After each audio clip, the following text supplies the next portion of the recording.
Video के title से पता तो लग ही गया होगा मैं आपके साथ किस चीज के बारे में बातें करना चाह रही हूँ। तो मैं आपको बता दूं कि वास्तु जो है हमारे घर में एक बहुत ही इम्पोर्टेंट रोल प्ले करती है। हम जब भी नया घर बनाते हैं तो आजकल तो आर्किटेक्ट खुद ही अकॉर्डिंग टू वास्तु आपको प्लान बनाकर देते हैं, लेकिन कई बार वो प्लान में कुछ चीजें शामिल नहीं करते। तो मैं जस्ट अपने इस ब्लॉग के थ्रू आपको ये हेल्प करना चाहती हूँ कि जब भी आप घर बनवाने जा रहे हैं तो आप इन चीजों को अपने माइंड में जरूर रखिए, क्योंकि अगर घर की वास्तु ठीक नहीं होती है तो हमारी लाइफ को बहुत अफेक्ट करती है। क्योंकि घर ही वो जगह है जहां हम अपना ज्यादा से ज्यादा समय व्यतीत करते हैं, बिताते हैं। वहां अच्छे बहुत सारा हम काम करते हैं, काम करने में हमारा मन लगता है, तो हम ये चाहते हैं वहां पे बहुत अच्छी पॉजिटिविटी हो, है ना। तो पॉजिटिविटी रहे, अच्छा वाइब्रेशन रहे, है ना, नेगेटिविटी ना हो। तो इस चीज के लिए हमें कुछ वास्तु की टिप्स को फॉलो करना चाहिए। तो वही टिप्स मैं आज आपके साथ शेयर करती हूँ जो मैंने अपने घर में भी उनको फॉलो किया है। हाँ, तो सबसे पहले मैं आपको बताऊं, जो हमारे घर होते हैं वो नॉर्थ ईस्ट फेसिंग के घर सबसे अच्छे माने जाते हैं, लेकिन ऐसा पॉसिबल नहीं है कि हर एक को नॉर्थ ईस्ट के फेसिंग वाले घर मिल जाएं। तो नॉर्थ ईस्ट बेस्ट है, और मैं आपको बताऊं साउथ ईस्ट को जो है इविल डायरेक्शन वाला माना जाता है। अब मैं बात करूं अपने प्लॉट की, तो मेरा साउथ ईस्ट फेसिंग का घर है, लेकिन उसके लिए मैंने क्या किया है, मैं अपना फेस तो चेंज नहीं करा सकती थी। तो आपने मेरे होम टूर के वीडियो में देखा होगा, गैलरी के थ्रू जहां मेरा यूटिलिटी एरिया है वहां से मैंने बैक डोर दिया है। तो हम लोग मेन एंट्रेंस तो हमारा वही है, वही फेसिंग है, लेकिन हम अपना आने जाने का रास्ता मोस्टली हम बैक साइड से रखते हैं, वहीं से आते हैं और वहीं से निकलते हैं। हालांकि नॉर्थ ईस्ट जो है आपको ओवरऑल गुड हेल्थ, वेल्थ, सारी प्रॉस्पेरिटी, है ना, ये सारा प्रदान करता है। और वही south east miss happening, miss Fortune, conflicts होते हैं, डिस्प्यूट होते हैं फैमिली में, इन चीज को बढ़ावा देता है। तो हमें जो है साउथ ईस्ट फेसिंग का अवॉइड करना चाहिए अगर पॉसिबल है। तो जैसे आपका प्लॉट साउथ ईस्ट फेसिंग का है तो आप कोई ना कोई एक ऐसा डोर जहां से आपकी मेन एंट्री या आपका ज्यादा आगमन हो, आना जाना रहे, तो आप उसको अपोजिट डायरेक्शन में बनाइए। अब मैं बात करती हूँ किचन का डायरेक्शन कहाँ होना चाहिए। किचन का जो डायरेक्शन है वो साउथ ईस्ट में बेस्ट माना जाता है, क्योंकि हमारे पुराणों में, शास्त्रों में लिखा है कि अग्नि देवता का वास भी साउथ ईस्ट में होता है। तो हमें जो है साउथ ईस्ट में अपनी किचन रखनी चाहिए। अगर साउथ ईस्ट पॉसिबल नहीं है तो नॉर्थ वेस्ट में भी आप जा सकते हैं, लेकिन साउथ ईस्ट रहने से ओवरऑल जो हेल्थ है, जो एक लेडी वहां पे खाना बनाती है और उस खाने को जो और घर के सदस्य खाते हैं, तो वो सारी चीजें बहुत अच्छी मैनेज्ड रहती हैं। ऐसा बताया जाता है कि अदर साइड में जब किचन होती है तो खासकर फीमेल्स की अर्थराइटिस की प्रॉब्लम या उसकी हेल्थ से रिलेटेड कोई ना कोई प्रॉब्लम चलती रहती है। तो मैं तो कहूंगी बेस्ट रहेगा कि आप जो है साउथ ईस्ट में ही अपना मेन जो आपका डायरेक्शन कुछ भी हो किचन का, लेकिन जो आपका चूल्हा है जहां पे आपका गैस स्टोव या हॉब रखना है वो आप साउथ ईस्ट डायरेक्शन में ही रखें। मेन एंट्रेंस हो गया, किचन हो गई। अब हम बात करते हैं वाटर फ्लो की। तो बहुत सी जगहों पर अभी भी ग्राउंड वाटर है, जैसे हमारे मथुरा में भी ग्राउंड वाटर है, तो हमें उसके लिए वाटर के लिए सबमर्सिबल लगवानी पड़ती है। तो उसका भी direction north east best direction माना जाता है। वहां से अगर पानी आता है ग्राउंड के थ्रू तो it comes with happiness, wealth, good health, है ना। तो आप जो है जब भी इवन वाटर टैंक भी आपने रखना है तो वो भी नॉर्थ ईस्ट में होना चाहिए।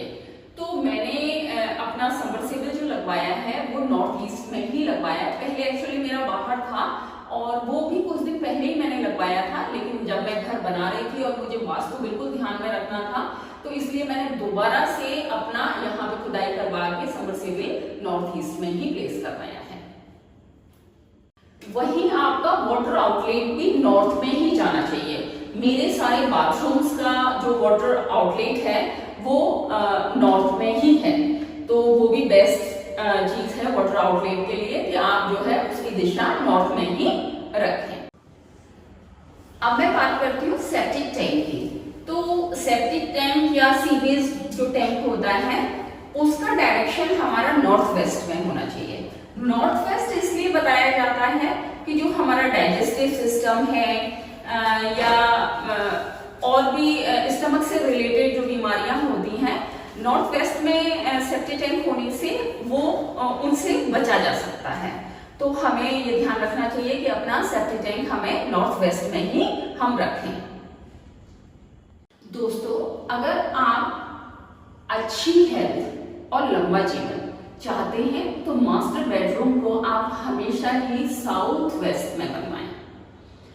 साउथ वेस्ट में आप मास्टर बेडरूम रखें, जिससे कि सारी बीमारियों से आप बचे रहेंगे और आपकी जो आयु है वो भी लंबी होगी। और जो बच्चों का बेडरूम है, जो किड्स बेडरूम है, वो नॉर्थ वेस्ट में बनना चाहिए। कई बार क्या होता है, पेरेंट्स और बच्चों के बीच कुछ ओपिनियंस को लेके कॉन्फ्लिक्ट्स होते हैं या बच्चे डिस्टर्ब रहते हैं, तो नॉर्थ वेस्ट जो है वो बच्चों के बेडरूम के लिए बहुत ही अच्छी जगह मानी जाती है। डायरेक्शन बहुत अच्छा है, वो बच्चे बहुत ही पीसफुली अपना स्टडीज में रहते हैं, सही डिसीजंस लेते हैं और कॉन्फ्लिक्ट्स भी नहीं होते हैं, डिस्प्यूट किसी तरीके के नहीं होते हैं पेरेंट्स और बच्चों के बीच में। तो इस तरीके से बच्चों का नॉर्थ वेस्ट डायरेक्शन बहुत अच्छा रहता है। बेडरूम है तो निश्चित रूप से टॉयलेट भी होंगे बेडरूम में। तो टॉयलेट जब भी आप बनवाते हैं वॉशरूम्स, तो उसमें आप टॉयलेट सीट का जरूर ध्यान रखें। टॉयलेट सीट हमेशा साउथ ईस्ट में होनी चाहिए। साउथ ईस्ट उसकी फेसिंग होनी चाहिए या नॉर्थ ईस्ट फेसिंग होनी चाहिए। इसके अलावा उसकी फेसिंग दूसरी जगह नहीं होनी चाहिए। ये बेस्ट है। अगर आप ऐसा करा सकते हैं तो अच्छा रहेगा। अगर इसके अलावा आपके पास कोई ऑप्शन नहीं है तो फिर आप या तो साउथ में या ईस्ट में कोशिश कीजिए यही दिशा रहे। अगर ऑप्शन नहीं है तो फिर तो एक अलग बात है, लेकिन अगर ऑप्शन है तो साउथ और नॉर्थ में आप फेसिंग करके ही टॉयलेट सीट को लगवाइए। दोस्तों, अगर आप मिरर लगाते हैं तो इस चीज का हमेशा ध्यान रखें कि मिरर हमें नॉर्थ और ईस्टर्ली वॉल पर ही लगाने चाहिए। वैसे तो हम कहीं भी लगा देते हैं, बाथरूम की साइड देखते हैं, पहले मैं भी ऐसा करती आती थी, लेकिन जब मैंने नया घर बनाया तो मैं हर चीज को वास्तु के अकॉर्डिंग ही फॉलो कर रही थी और वास्तु के अकॉर्डिंग ही सारी चीजों को लगा रही थी। तो मैंने भी हमेशा जो है इस चीज का ध्यान रखा कि मुझे मिरर कहाँ पर लगाने हैं, तो मैंने मिरर जो है नॉर्थ और ईस्ट वॉल पर ही लगवाए हैं।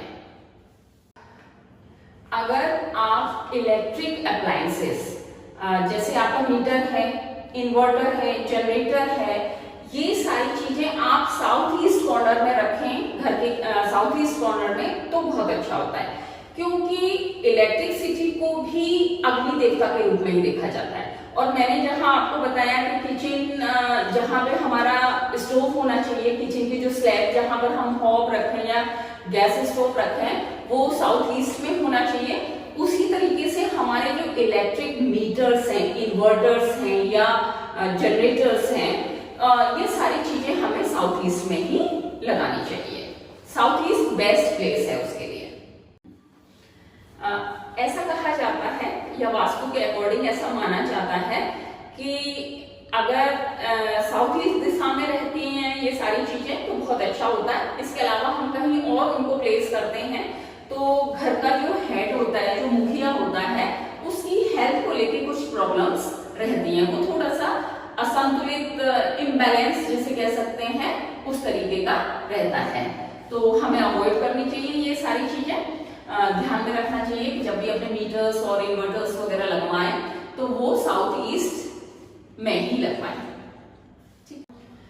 कबर्ड्स आपको हमेशा साउथ वेस्ट साइड में ही लेनी चाहिए, क्योंकि वो हैवी स्टोरेज जो भी होती है वास्तु के अकॉर्डिंग वो हमेशा साउथ वेस्ट में ही जानी चाहिए। साउथ वेस्ट पॉसिबल नहीं है तो आप नॉर्थ वेस्ट में भी जा सकते हैं, लेकिन बेस्ट प्लेस जो है वो साउथ वेस्ट ही है। तो जब भी आप कबर्ड बनवाएं तो कोशिश करें कि आप उनको साउथ वेस्ट साइड या डायरेक्शन में ही उनको जगह दें। तो ये थी थोड़ी सी टिप्स जो मैंने वास्तु में सीखी या कुछ लोगों से मैंने ये जानकारी ली और वो मैंने अपने घर में उन चीजों को फॉलो किया। उम्मीद करती हूँ कि इस जानकारी से आपको कहीं ना कहीं फायदा होगा। जो लोग घर बनवाने जा रहे हैं वो इन चीजों को ध्यान में रखते हुए अपने घर का कंस्ट्रक्शन कराएंगे, या फिर जो रेनोवेट करा रहे हैं वो इन चीजों को ध्यान में रखते हुए अपना आगे फॉलो करेंगे इन वास्तु की टिप्स को, क्योंकि वास्तु हमारे जीवन में काफी एक इम्पोर्टेंट रोल प्ले करती है, हमारी लाइफ को काफी अफेक्ट करती है। तो हम सभी कोशिश करते हैं कि हम एक अच्छी जिंदगी जिए, पॉजिटिविटी हो हमारी लाइफ में, कोई नेगेटिविटी नहीं हो। तो वास्तु के अकॉर्डिंग हम चलकर देखते हैं क्या पॉजिटिविटी आती है। तो आई होप कि आपको मेरी ये वीडियो पसंद आई होगी, थोड़ी यूजफुल भी होगी, और अगर आपको ऐसा लगता है तो प्लीज लाइक कीजिएगा मेरी वीडियो को और कमेंट करके बताइएगा। अगर कोई कमी हो वो भी बताइएगा और अच्छी लगे तो वो भी बताइएगा। Thank you, bye bye.